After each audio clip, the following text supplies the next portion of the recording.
Hi everyone, I'm Yunu Nam, a faculty of Community and Regional Planning at the University of Nebraska-Lincoln. In this module, I'm going to introduce an emerging planning issue of healthy community development. Planning for Health Community has two sessions. Part 1 is about the impact of community design on health. Part 2 is strategies for healthy community. Today's topic is Planning for Healthy Community 1. Impact of community design on health. Every time we go out and step out of our doors, our physical activity and health is affected by the physical design of our community. Even in the time of sheltering in place in the COVID-19 pandemic period, there is one thing people want to do is getting out and walk more. Residents are rediscovering the value of neighborhood environment and physical activity like walking and biking. In this module, you will learn the interconnectedness between health and community planning and design. Integrating public health into community design process has become increasingly important in community development and regional planning area. This model places learners at the intersection of this newly emerging field. This interdisciplinary topic examines how counties and neighborhoods can have both positive and adverse effects on human health, safety, and active living, and produces recommendations to improve these outcomes. With a good understanding of how the built environment affects public health and livability, it is possible to create vibrant, active, and healthy communities. Before we explore the interface of health and community planning, some concepts need to be explained. First, what is health? A popular definition of health comes from the WHO, which is World Health Organization. They define health as the state of complete physical, mental, and social well-being, and it is not merely the absence of disease. This means that health is more than being free of disease or not feeling sick. It is also a state of physical, mental, and social well-being, so it is closely related with the quality of life of residents. This state can bring about such feelings as happiness, satisfaction, and security. Then, what factors determine our health? Major factors that determine our health are family health history, behaviors and lifestyles, and environment. The environment can directly influence our health, like sometimes we are exposed to air or water pollution, or injured due to environmental hazards. Environment has also influences our behavior and lifestyle. Behaviors and lifestyle choices are in part shaped by environment where people grow, live, work, worship, and age. They are also shaped by the health system available to them. So the term environment can include the social, natural, and built environment. These environments can affect physical and mental health. For this lecture, we are particularly interested in the built environment and how it can be a factor in your community health. Then, what is built environment? Built environment is a man-made items that form the physical characteristic of a community. The built environment are, in most cases, a good outcomes of planning and community design. Built environment can include the street system, sidewalk conditions, housing conditions, access to schools, access to parks, and access to recreation areas, or greenways or trails, or business areas development and transportation system.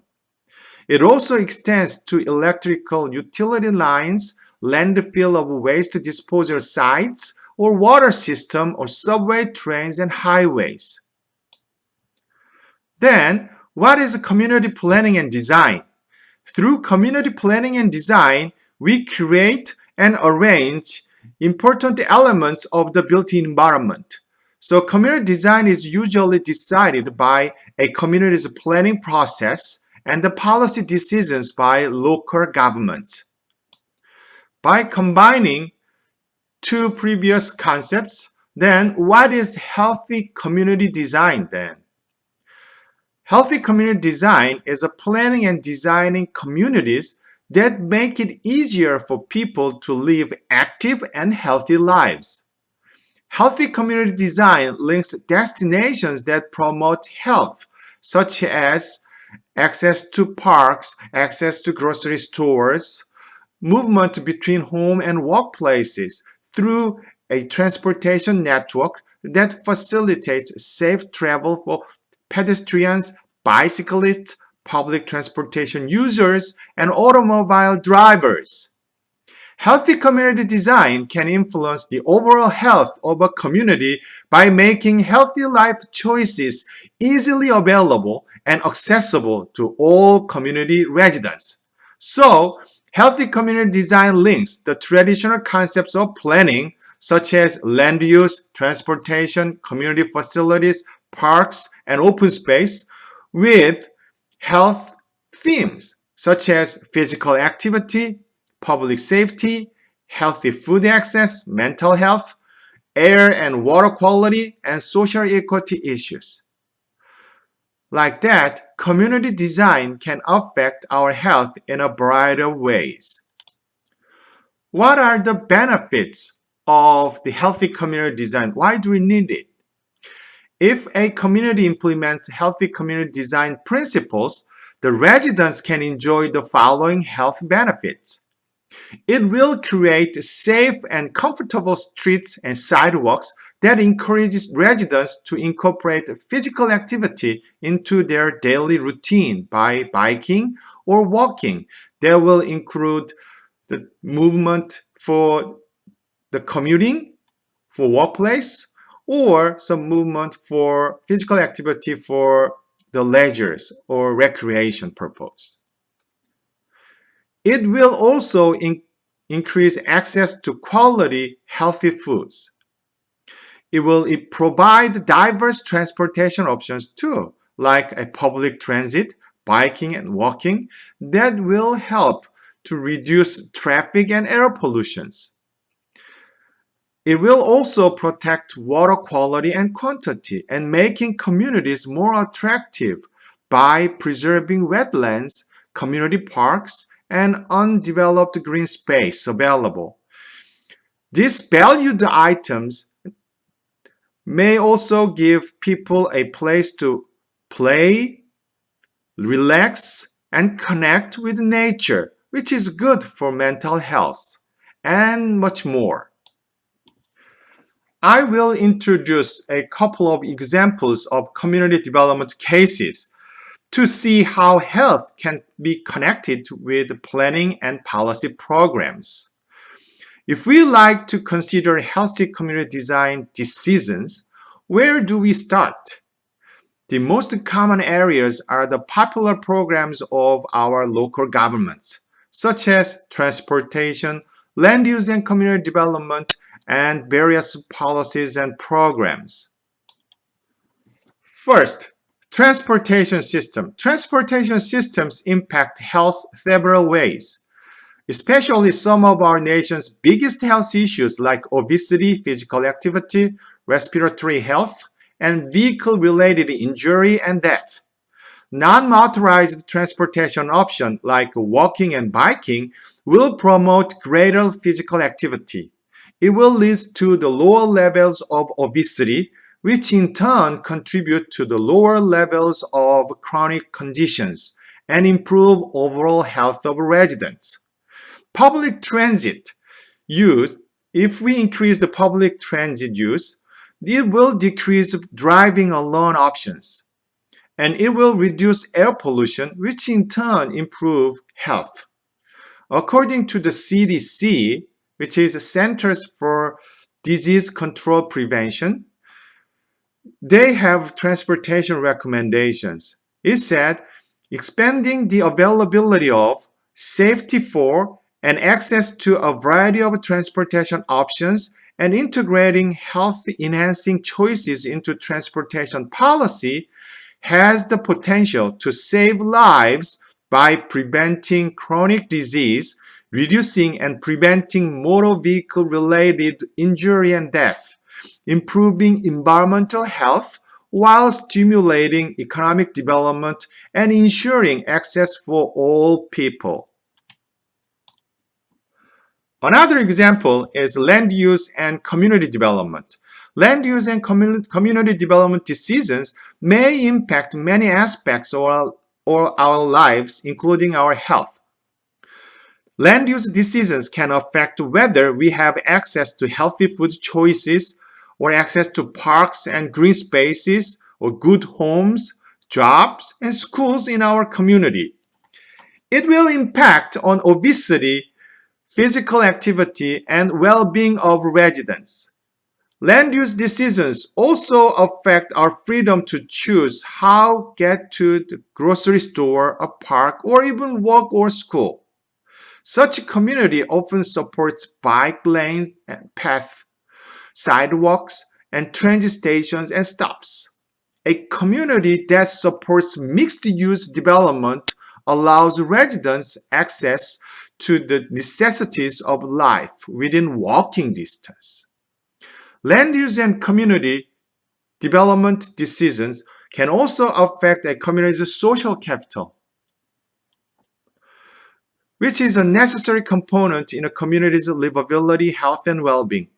Community centers and town centers or public squares are examples of land use decisions that allow people to gather, interact, and strengthen a community's social bonds. How we use our land can affect our natural resources too, like wetlands and aquifers that might be a community's source for drinking water. The health of our natural resources directly influences our own health and well-being, supporting the compactness of development and maximizing the use of existing infrastructure, also known as an infill development. Those things, instead of building on previously undeveloped land, helps protect natural resources and environmental benefits. Environmental benefits will include green amenities, good quality of air and water, and biodiversity. Very often, policies such as zoning codes regulate the use and development of property within specific categories, and land use practices. Those are commonly discussed to facilitate the implementation of healthy community design principles. Creating community programs that promote healthy, active living are also important. Policies and programs have the power to promote increased healthy choices, such as safe route to school programs so that students can walk to school following the safe routes. Then how we can make safe routes, safe walkable environment to nearby school areas, that's a good policy target. Another one is the farmers market in areas that have limited access to fruits and vegetables. And land use mixed use development in the neighborhoods. There we will see the homes and shops and community services and public transit stops and schools are mixed together within walking or biking distance. So it is very clear that the policies and programs affect residents' health and quality of life. In many cases, the outcome of physical planning and design is built environment.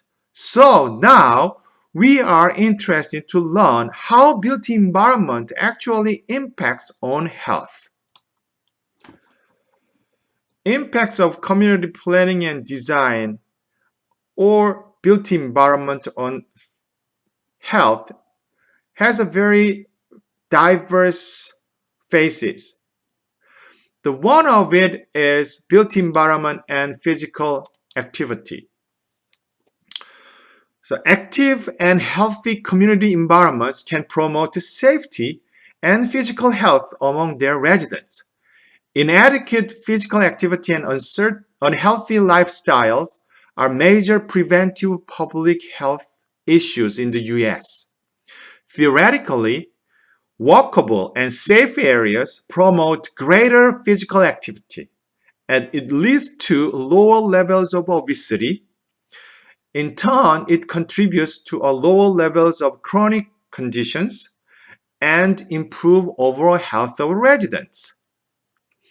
Physical activity also improves psychological well-being and quality of life of residents. So, increasing physical activity is a very powerful way to create healthier communities that support active lifestyles. Among the factors that influence on physical activity, the built environment is important components in building healthy communities. How a community's built environment is designed has a direct effect on the physical activity and injuries, health and well-being of its residents at both individual and community contexts. According to research, residents are more active and they walk more in the neighborhoods that have good residential conditions, have well-maintained sidewalks, have parks and bicycle lanes available, and they are free from physical disorder and other safety issues, and in which locations goods and services can be accessed by walking. Physical activities can be facilitated or constrained by the physical form of communities, such as land use patterns, large and small scale built and natural features such as architectural details, and the quality of landscaping and transportation systems. Therefore, the development of places that promote physical activities is one effective way to nurture active, vibrant, and healthy community. Therefore, for local governments, integrating public health into planning process has become increasingly important. Some built environment features are closely associated with higher levels of physical activity. One of it is mixed land use.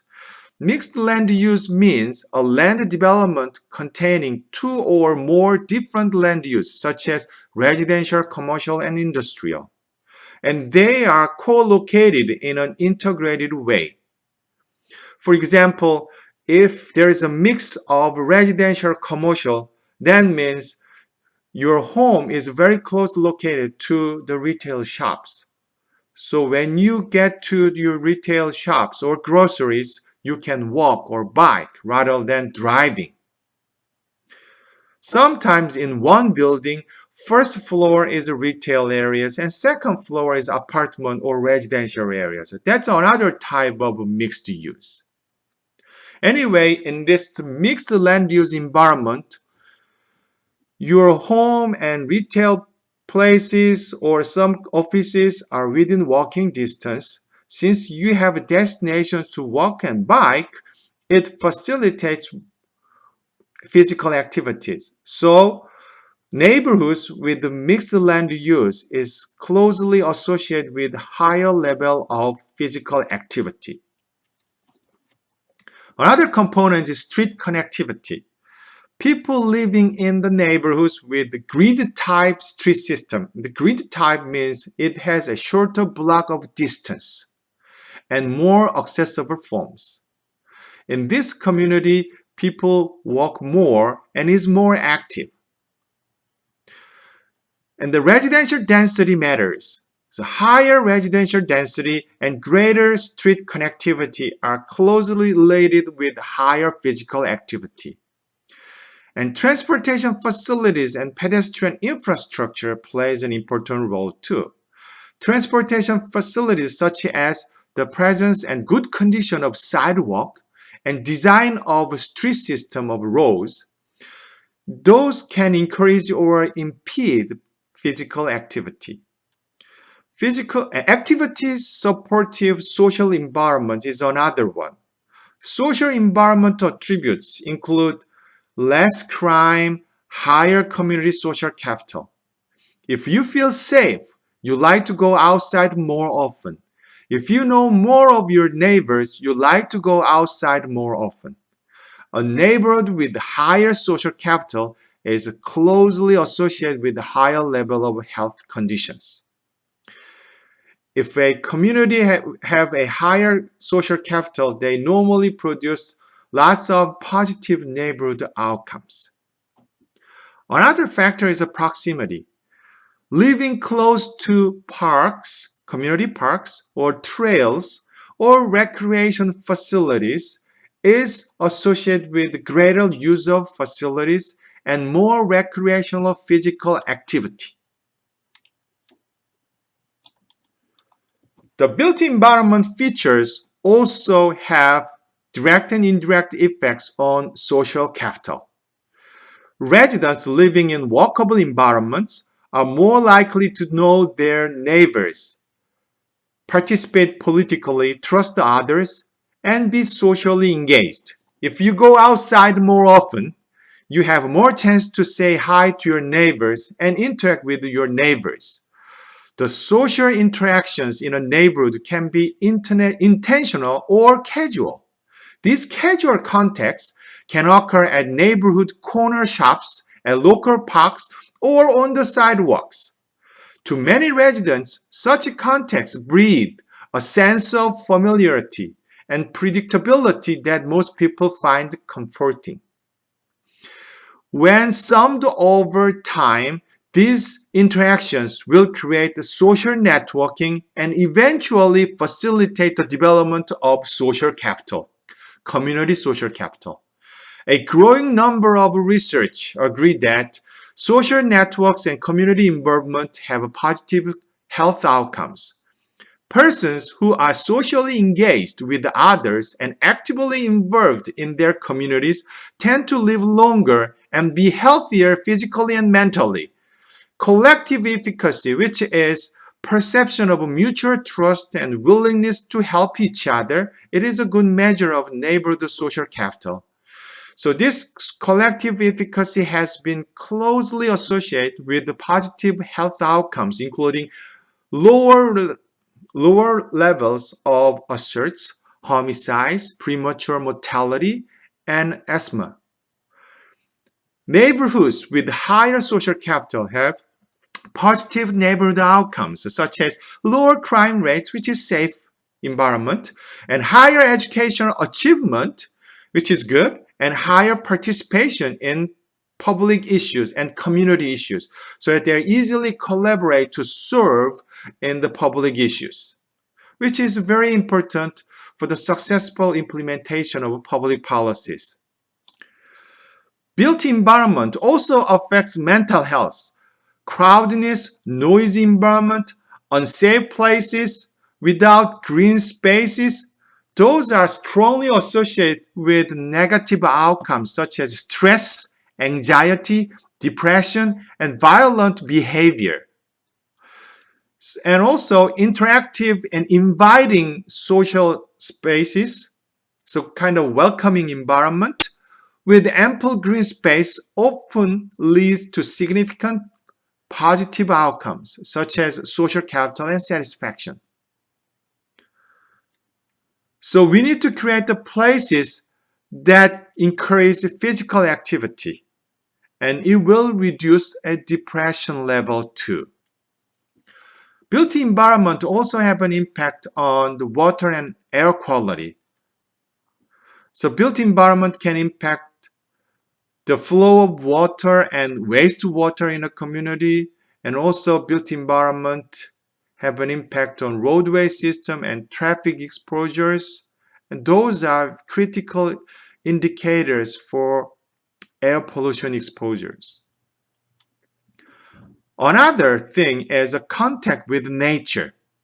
So nature contact with access to green amenity will produce benefits of health. It will reduce stress level, improve recovery from illness or surgery, According to research, people exposed to nature scenes are more resilient to stressors and recover more quickly than subjects without such contact. According to research, contact with nature greatly enhances child's ability to develop perceptual and expressive skills, imagination, and creativity. Nature contact occurs on many scales of the built environment, from building attributes to neighborhood features to parks and green amenities. And built environment features include plantings in buildings, nature views from building windows, building design with more natural daylight, neighborhood with community gardens, parks, and green spaces. During this module, you learn the connectedness of physical environment and various components of health. The way how we design and build our communities and neighborhoods affects the degree of community health and residents' quality of life.